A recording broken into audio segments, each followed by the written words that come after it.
guys, and welcome to Odds on Champions League. Our favorite competition is back, and of course, Dani, Fisichella, and Alvaro Romeo to analyze these 4 games we have this week in the last 16 round. Alvaro, Dani, hello. Hello, guys. I'm delighted to be here. Yeah, we are back together after the World Cup. So, guys, remember also, leave your tips and your comments for these 4 games, and don't forget to support us. Press the like and subscribe. Let's analyze, as I mentioned before, 4 games this week, 4 games the following week, 2 games on Tuesday, and the first one is Milan Tottenham. Let's start with Dani Fisichella. Of course, he knows everything about the Italian football, and he knows the bad situation about Milan. At least they bounced back in the last game this weekend, or on Friday against Torino, 1-0, ending a really bad streak of 4 defeats. Also, we saw the Spurs losing at the weekend, Dani, 4-1 in Leicester. Anyway, I think Milan arrived in a worse situation than Tottenham for this game, but the bookies place them as favorites for this one, at least. Yes, I mean, I used the quote of a journalist friend who said Milan Tottenham are like 2 bald guys fighting for a comb. It's a bit of a difficult one to understand who's worse, because Milan, they got back into winning ways. 1-0 against Torino. They really scraped it. It was nothing spectacular. Only the second win of 2023. And by the way, it was the first clean sheet in the first 10 games. But Torino had a lot of chances, especially at the beginning. Milan have been particularly bad at the back recently, particularly leaky. Conceded 18 goals in the last 7 games. And they come into this game with a lot of doubts. First of all, they are not even sure what sort of formation they're going to play, because in the derby, Pioli switched to a back 3. Then against Torino, put 3 in midfield. It looks like Milan has lost some of their certainties. And instead of trying to impose their own way of playing, which was successful last year and in the first part of this season, they're trying to modify themselves and adjust themselves to the opposition. The problem is, when they play against Inter with a back 3 and 5 in midfield, Inter are so used to play this system. They were played off the park the first 30 minutes. And I guess if they do the same with Tottenham, who are so well drilled, despite their pitfalls and despite the form that is inconsistent, Tottenham are in a better shape, especially if they play with the wing backs. Milan are going to capitulate. In terms of news, of team news, Tomori and Bennacer should be back, although none of them is having a great season. Leao should be back as well. But the key for Milan really is to make sure that the players that last season had such an important role in winning the Scudetto go back to the form, and are looking at the likes of Theo Hernandez, Calabria, the same Leao. It cannot just be always Giroud to solve the problem. So I think this one is going to be really, really tricky for Milan, also because they play Conte, very experienced in Italy, of course. He won 8 of the last 9 against Milan. And in Spurs, there is a lot of Italian experience from the like of Perisic, Kulusevski, Bentancur, Romero. Bentancur might be doubtful, by the way. So I think Tottenham... Bentancur is out. Is out, okay. Yeah, which is a shame, obviously, for Spurs. But considering all the Italian players for Spurs, there is quite a lot of know-how, I think, for them to unlock Milan. And Alvaro, I don't know if we should take in consideration the game Tottenham played in the weekend against Leicester or how good they were shutting the door to Man City, for instance, only 10 days ago. I think we have to take into consideration everything, because they have been very inconsistent this season, and I think that should be affecting a little bit our judgment before betting on Tottenham. They have been inconsistent. For example, in the Champions League, let's not forget that it took them some time until the last game of the group stage just to be certain that they were qualifying. In the Premier League, they are neighboring the Champions League positions, but they are not there yet. So I think that is not a great Tottenham either. I mean, they can be dangerous, of course, we know that, because they've got the likes of Harry Kane, or the likes of Son, who, by the way, this season has been very poor, but still, you know that there is a good footballer in there, but inconsistency is the word. Daniele knows about AC Milan very well, and he has done a very good radiography of what Milan is about. One thing that puzzles me a little bit is the fact that AC Milan has conceded many goals, 30 goals conceded, the biggest amount of goals conceded in the Serie A top 10. Tottenham is having the same defensive issues. So these are two teams that don't defend too well. For example, Tottenham in the Premier League, they have conceded, only counting the first half of the games, 18 goals. 18 goals in the Premier League, only counting the first half, and 35 goals in total. So this is a team that, comes back sometimes from bad results, but at the same time they conceded a lot. So, I think that this game is going to be quite tricky. I think that for AC Milan, Tatarusanu will be playing. Same thing will be for Tottenham with the second choice goalkeeper, because Hugo Lloris is not there, and Fraser Forster won't be playing. Many players are missing for Tottenham too, like Rodrigo Bentancur, Bissouma, another player in midfield. So there are many problems for Antonio Conte in midfield in that department, and probably Pape Sarr will have to play in the midfield line, and I don't think that this is a player with the quality so far to feature in the Champions League. I have pointed at the defenses. I think that none of the teams are defending too well lately, so both teams to score to me may come like a little bit of a possibility. 173 just because Harry Kane is playing and he's a very good scoring asset, and because AC Milan are playing at home and I expect them at least to score a goal. Dani, Milan haven't been good in the big nights this season, losing recently, for instance, twice against Inter. And this is a big night. We haven't seen Milan in the knockout stages in the Champions League since 2014. And at that time, they lost 5-1 on aggregate with Atletico de Madrid. We saw recently Tottenham in the knockout stages. The last time was, though, 4 years ago when they reached the final. Yeah, I mean, Tottenham have got a recent and better experience than Milan in the Champions League, although it's a very much changed squad. Antonio Conte record in the Champions League is not the greatest either, but Spurs are unbeaten to Milan in the Champions League, 2 wins and 2 draws. Spurs, just to point out, they lost 4 in the last 9, but they shut down Man City, conceding pretty much nothing. I don't think they're going to go to Milan and lose. I love the Asian handicap 0 for Tottenham, 209. All right, and we have to say as well that Milan, they lost both games against Chelsea. They played against an English team this season in the Champions League, and also Tottenham was a bit inconsistent also in the group stages. So as Dani is saying, it's difficult to place our bet. I don't know, Alvaro, if you have more bets. By the way, if you want to take a look at the market to qualify, Tottenham are really favorites. It's 1.68 for the Spurs to qualify, 2.4 for Milan to go through. Yeah, I'm gonna wait and see for that market, who qualifies, who doesn't. I just wanted to say that this tie and this tire as well could be a dangerous one for the English sides, because from the Premier League top 4 right now, only Manchester City plays in the Champions League, but Chelsea and Liverpool are enduring hard seasons, and Tottenham is very changeable as well. It's very changeable. So English sides, they may be a little bit in trouble this time. However, they've been competing very well in the past. So, maybe their experience in the Champions League may put them through. One more odd or one more market that I would like to flag is Harry Kane scoring.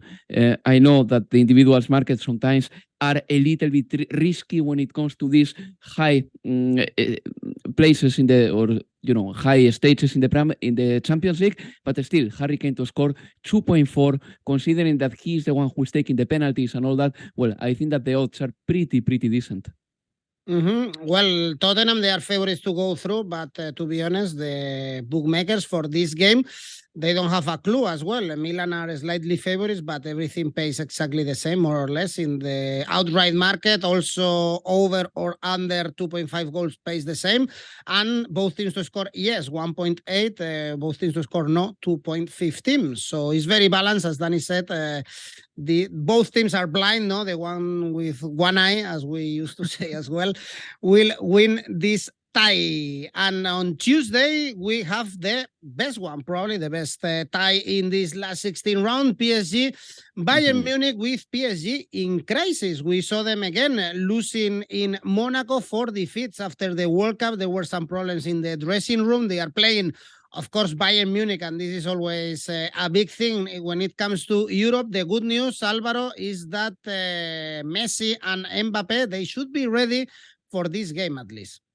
Yeah, well, I want to see how Messi can play again against Bayern, because in the past I have seen Lionel Messi struggling against such a physical, fast side like Bayern Munich is. And we all know that Lionel Messi, when he won the World Cup, he was physically empty. There was nothing in the tank, and Scaloni saved that as well. I mean, it was just miraculous that he managed to play even an extra time in a World Cup final. But, you know, the game is fantastic. I'm really looking forward to this game. This is the game between 2 of the 3 main favorites to win the Champions League, according to the bookies. The first one is Manchester City, the second one is Bayern, the third one is PSG. Real Madrid, strangely, is 4th altogether with Liverpool, even though I think that Real Madrid has a chance of winning it, believe it or not, a bigger chance than that. But anyway, the game is phenomenal. Bayern scored 18 goals in the group stage, PSG scored 16. So inevitably, my eyes are in the goals market for this tie. That's number one. But yeah, the moment is not perfect for PSG. I know that they are struggling in Ligue 1. This weekend they lost to Monaco. There has been an alleged row between Luis Campos and a few players.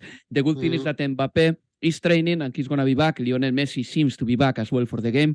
And when it comes to Bayern, look, Bayern are in this moment of the season in which they start accelerating and they win the Bundesliga, all right? And I think that one of the keys for Bayern to be competitive in the Champions League and in the Bundesliga, in both competitions, is going to be the new depth they've got.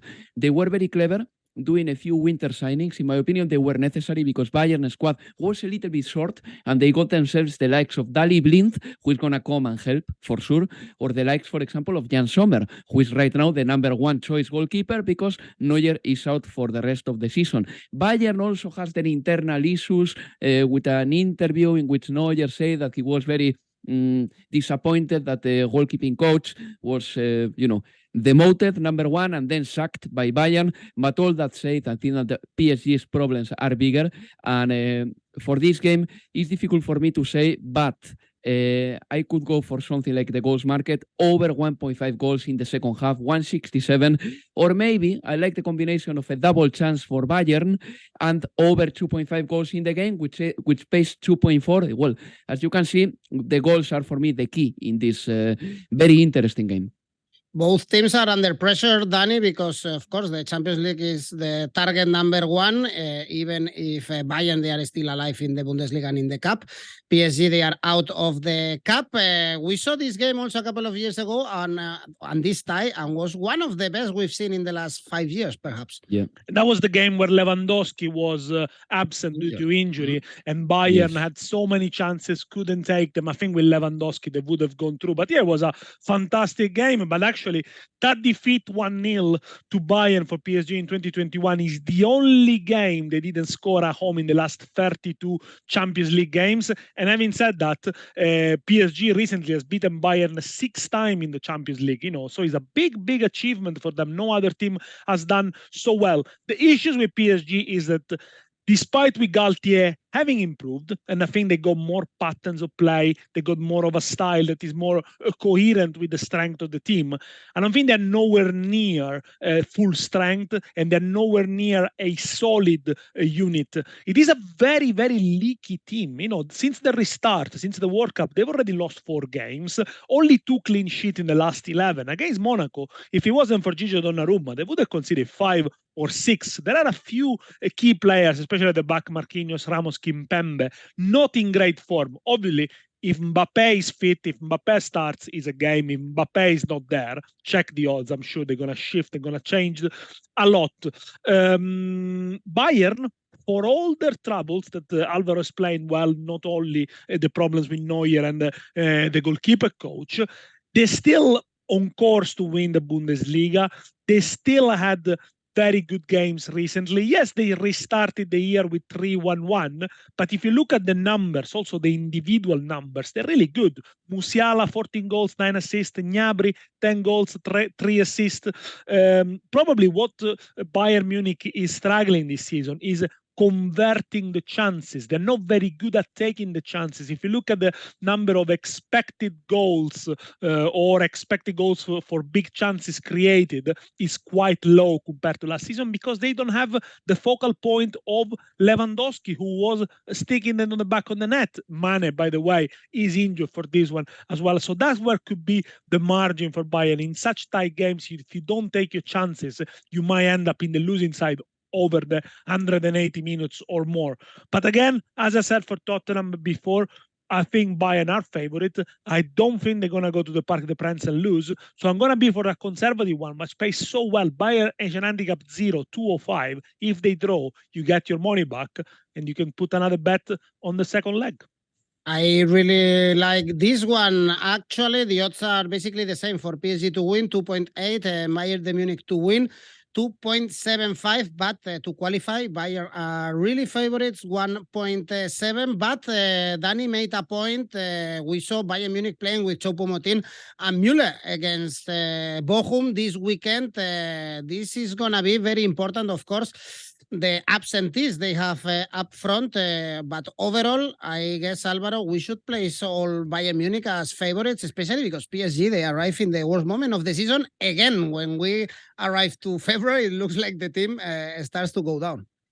The thing with PSG, and this is a very big difference with PSG and Bayern, is that both are probably going to win their respective domestic leagues. But Bayern is fine with that, and PSG is not fine with that. The difference is that Bayern has such a structure and a tradition that winning the Bundesliga for them is right. Is right, and they don't get too frustrated if they don't win anything else. For PSG, it's different. The Ligue 1 normally is not enough, and if they are out of the Champions League in February, the season is a failure already. So, that hysteria doesn't help anyone. One of the main problems with the PSG ahead of this game is that Bayern are, as I said before, physically really strong, probably one of the strongest sides in Europe in terms of not only the stature of the players, but also the pace and the rhythm. They are the team who has won most duels in the Bundesliga for a reason, and PSG will struggle if they play with Neymar, Messi and Mbappe, because these three don't defend much. I mean, this is the reality. And I think that Bayern has to be the favorite. That's why I said before that a double chance for Bayern combined with over 2.5 goals is something that I could like because it pays 2-4. But if you want to put it a little bit lower, a double chance for Bayern and over 1.5 goals, that pays around 1.9 and is good enough for me, in my opinion. All that said, I think that the Mbappe factor is very important too. Mbappe has scored 3 goals against Bayern.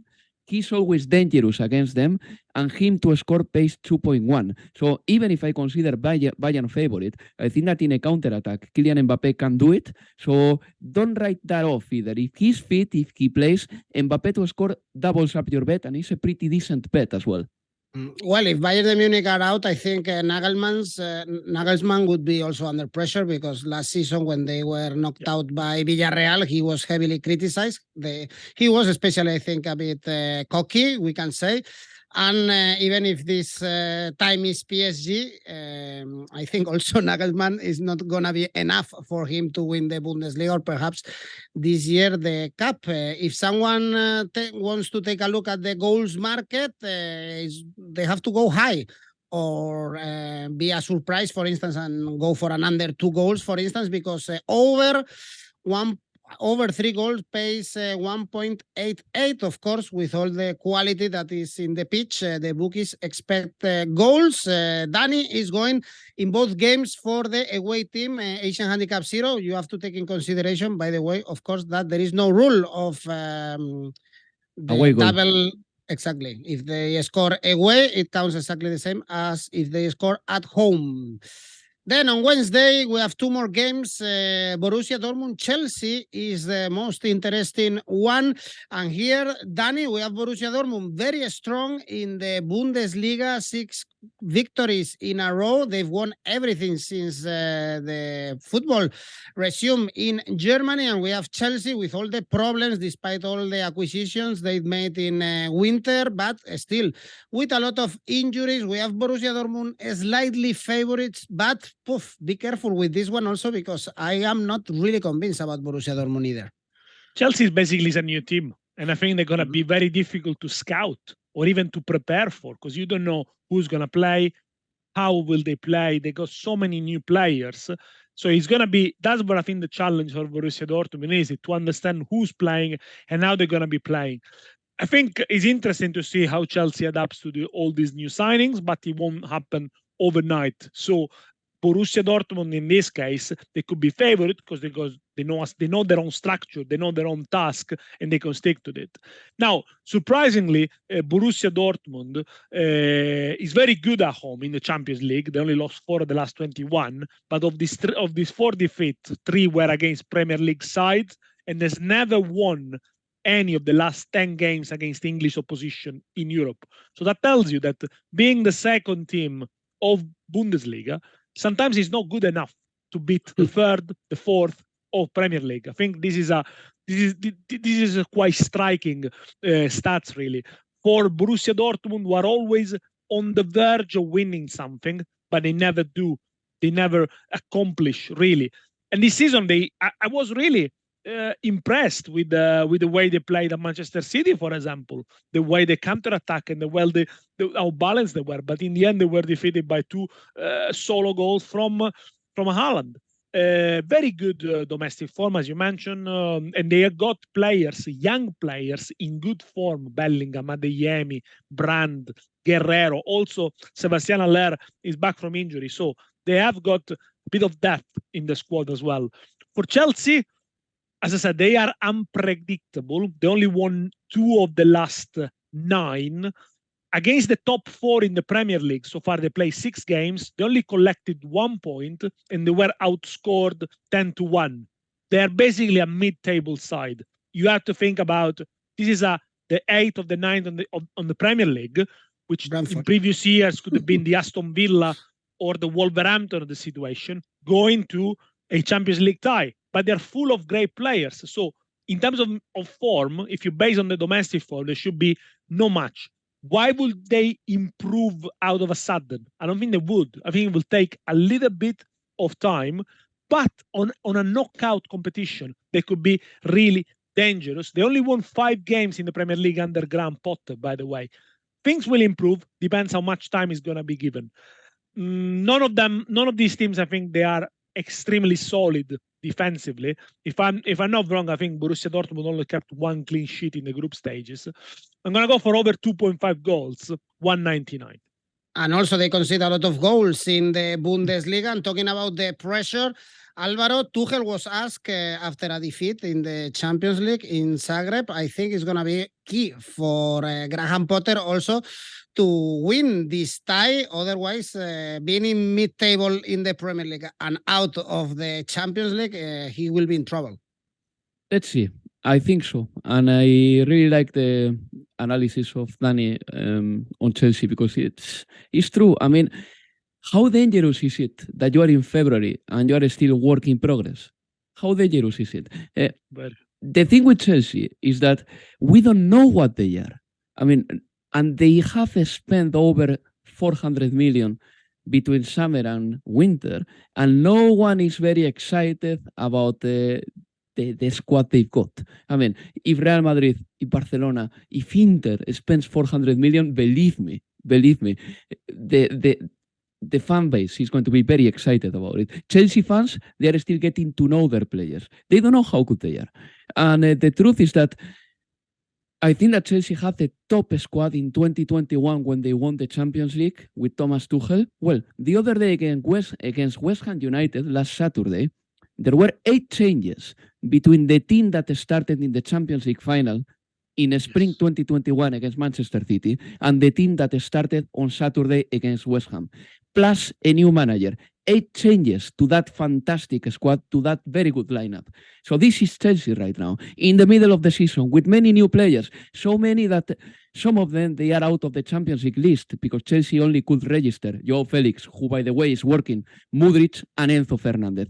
The team doesn't entertain. They don't dismantle any opponent. They just don't click. And I think that this is a very dangerous situation. The best thing for them is that João Felix is at least playing well, but I cannot see Chelsea, for example, resorting to things that Thomas Tuchel could resort to, like, for example, their defensive basics, because we don't know what the basics of Chelsea are now. We don't know what the basics of this team are. And with Thomas Tuchel, they were winning the Champions League with clean sheets. With Graham Potter in the Premier League, they got 5 wins, 6 draws, and 5 defeats. This is Conference League average point tally. No more than that. They don't have a good number 9. Aubameyang is out of the Champions League. Armando Broja is injured. And Kai Havertz is not scoring many goals. So this is Chelsea right now. When it comes to Borussia Dortmund, look, they have won all their games in 2023. They beat Bremen 2-0 in the weekend, and they are a very young side, to the point that I think that they've got 15 goals scored by teenagers in the Bundesliga, which is the record of the competition. One of the new teenagers, by the way, is an English guy who looks interesting, at least or promising, like a Jamie Bynoe-Gittens. So Sebastian Aller is on the bench as well, and Borussia Dortmund right now looks like a very good team. But on the other hand, it's true that sometimes they don't compare too well to Premier League opposition when they play in the Champions League. So for this game, I'm going to go for the goals market because I think that Chelsea's defense can be in shambles. Cucurella doesn't provide anything better than Ben Chilwell or Marcos Alonso did. Let's start by that. So, for example, I like the market of goals in both halves. So there will be goals in the first half and in the second half. 167, regardless of who scores the goals. And another market that I like here is an Asian handicap of minus 0.25 for Borussia Dortmund, meaning that if they win, you win, and if they draw, you just lose half your stake. That pays 212. I would take the results from Borussia Dortmund with a pinch of salt because they are conceding a lot. They are suffering a lot against mid-table teams or even teams that are struggling against relegation. So let's see when they play against big opposition like this Chelsea. This year in the Champions League, they drew against Sevilla or Man City at home. In the qualifying market, we have Chelsea as favorites, 1.65, Borussia Dortmund 2.5 to qualify, but still, Dortmund, we know historically they are very strong when they play at home, so for this game, they are slightly favorites. This is another tough one. Same, I guess, as Milan Tottenham, that is difficult to back any of the teams, and perhaps, as you said, it's a good idea going for the goals market. And the last one is Brugge Benfica. Here there is a big favorite, of course, in Benfica. Odds to win this game 2.10. We have Benfica top of the table in Portugal, even if they lost in the cup in the weekend. And we have Brugge in a really bad form. Alvaro, it was the biggest surprise in the group stages. They were able to beat Leverkusen, Atletico Madrid, and Porto to qualify for these knockout stages. But I guess this is it, or this should be it for the Belgian team. This should be it. But anyway, good job, right? Good job. Getting to the last 16. Anyway, but yeah, I agree with you. And in fact, if I could actually put my money on someone winning this week, it would be on Benfica, really. Benfica to win 195. I think that is about right. They have lost Enzo Fernandez in the winter transfer window. This is a lot of money for Benfica, by the way, to the point that the sports director of Benfica, after doing such a good job, I mean, it's raising interest in the Premier League among some of them, among Tottenham. So, that man is called Rui Pedro Braz, by the way, and he's mastering Benfica's master plan. But, Benfica lost this weekend, yes, fine. It was a controversial game as well. It was the cup in the domestic league. They are doing very well. And they started the season with a 28 games unbeaten run. And I think that they are still that team. They are very good. The backbone, despite Enzo leaving, is pretty much the same. Vlachodimos, Otamendi, Grimaldo, Rafa Silva, Neres, Gonzalo Ramos. These are the good players of Benfica right now. And Chiquinho is the one who is taking over the role of Enzo Fernandez. Let's see how he does. Good for them that they've got Gonzalo Guedes. It didn't work in the Premier League, obviously for him, and he's at Benfica right now until the end of the season, and he has scored a couple of goals and 1 assist in January. I think that Benfica is going to be more dangerous than Club Brugge, that's for sure. They got Scott Parker as a manager. It's strange that they changed managers despite having done so well in the Champions League, but in the Belgian league, they are not that good. They are not that good, and they are very far from the top of the league. Well, one player who is going to play against who is going to be in the squad, against their former teammates is Yarenchuk, now playing for Bruges. But anyway, I think that I am confident going for Benfica to win 195, or if you like, maybe an Asian handicap minus 0.25 for Benfica, because Benfica may play this game thinking about the second leg, and this is a possibility. A draw could be good for them. So Asian handicap minus 0.25 for Benfica, 165. They can do big things in Europe this season, Dani. Benfica, we saw them being way better than Juventus, also fighting against PSG. Perhaps it's their season in the Champions League. It could be. I mean, it shouldn't be a surprise because the Portuguese team has reached the quarterfinal of the Champions League in 3 out of the last 4 editions, so we shouldn't be surprised, and we always seem to be. But, it's a very good, well-oiled machine between Porto, Benfica, Sporting. Is a conveyor belt of talents, and Alvaro's playing very well. They've been excellent. They only dropped 4 points domestically. Great work by Roger Smith in his first season. And there are players in double figures as well as Gonzalo Ramos as well, and players like Rafa Silva providing the assist. Now, obviously, the big question mark is whether they can cope without Enzo Fernandez, who, despite not contributing to many goals of assist, was obviously the player who made them tick. But to travel to Bruges and to have the best of Bruges, I think at the moment Benfica can definitely do. Bruges are strange because they sacked Hofkens, brought in Scott Parker, who said himself he needs time to adapt and know his players. He's basically managing a team that he knows this. And this already is the third manager they changed in less than a year, because last season there was Alfred Schröder who then went to Ajax and got sacked by Ajax. So there's been a lot of changes for this Club Brugge, who seems to me a team that has done their work early and very well, also in the scouting market. Obviously, they got the likes of Jutgla, Sowa, Skov Olsen, and they surprised everyone at the beginning of the group stage of the Champions League with 3 wins. They won 4-0 at Porto. But then, as soon as the opposition kind of worked them out, they haven't scored. Bruges has not scored in the last 3 UCL games. 2 of them were 0-0, and they were trashed 4-0 at home by Porto, which is a Portuguese side, which is equivalent in terms of strength to Benfica. In the league, they are really struggling. They only won 2 games in the league since October. They are 4th, 20 points behind Genk. In between them, there's obviously Union Saint-Gilloise as well. At the weekend against Union Saint-Gilloise, they struggled. They did 1-1. Van Aken scored. They didn't play really well. I think Union had the chances. It is a strong squad, Bruges. Even if you look at the bench, Yaremchuk, for example, up until a few months ago, wasn't even playing regularly. What they lack a little bit of confidence. They cannot win at home. Maybe a win can turn the season around, but at the moment, they will be lucky just to finish in the playoff for the title for the Jupiler League, and then let's see how it goes. I can't see them really going through. The only point that I can give to Bruges is that this is like a free for all. It's a free hit. Whatever happens, and no one is going to blame them if they crash out of the Champions League. So they could be mentally a little bit more light, if you like. Benfica is an handicap minus 0.25. I want to be cautious. 180. That means if they draw, you lose half your stake. But I'm taking the cautious side. You can also trust Benfica to win. And that makes sense, Dani, because Benfica can also play thinking about the second leg. Yes. At some point, a draw can be decent for them. So, yeah.